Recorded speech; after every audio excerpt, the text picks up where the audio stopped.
തിരഞ്ഞെടുപ്പിലെ അടവ് പാളി എന്ന് ഇടതുമുന്നണിക്ക് മനസ്സിലായതുകൊണ്ടാണ് രാഹുൽ ഗാന്ധിയെ വിമർശിക്കുന്നതെന്ന് മുസ്ലിം ലീഗ് ദേശീയ general secretary P K Kunhalikutty. ജനപിന്തുണ ഉള്ളതുകൊണ്ടാണ് പ്രതിപക്ഷ നേതൃസ്ഥാനത്ത് രാഹുൽ ഗാന്ധി ഇരിക്കുന്നത്.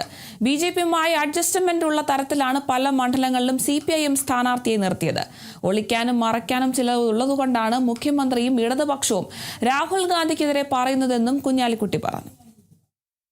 ആവർത്തിച്ച് ജനങ്ങളെ തള്ളിക്കളഞ്ഞിട്ടും പിന്നെയും ഇത് പറയുന്നത് എന്തൊരു തരം ഗതികേടാണ് എനിക്കറിയാം. തെരഞ്ഞെടുപ്പിലെടുത്ത അടവ്, ഈ തെരഞ്ഞെടുപ്പിലെ അടവ് വളരെയധികം പാളിപ്പോയി എന്ന് മനസ്സിലായിട്ടുണ്ട്. BJP ആയിട്ട് പല മണ്ഡലങ്ങളിലും ഒരു അഡ്ജസ്റ്റ്മെന്റ് ഉണ്ടോ എന്ന് തോന്നിക്കുന്ന തരത്തിലാണ് സ്ഥാനാർത്ഥി നിർണയം വന്നത്. അതുകൊണ്ട് അത് മറക്കാൻ വേണ്ടി നടത്തുന്ന ഒരു പ്രചരണമാണ്. മതേതര ഇന്ത്യയുടെ വക്താവായി പ്രതിരോധിക്കുന്നതിൽ നമ്പർ 1 രാഹുൽ ഗാന്ധിയാണ്. അത് കഴിഞ്ഞിട്ടേ ആരെങ്കിലും ഉള്ളൂ. ആർക്കത് അറിഞ്ഞൂടാ. ഒളിക്കാനും മറക്കാനും ചിലത് ഉണ്ടായതുകൊണ്ടാണ് ഇപ്പോൾ മുഖ്യമന്ത്രിയും ഇടതുപക്ഷവും ഒക്കെ ഇത് പറഞ്ഞുകൊണ്ടിരിക്കുന്നത്.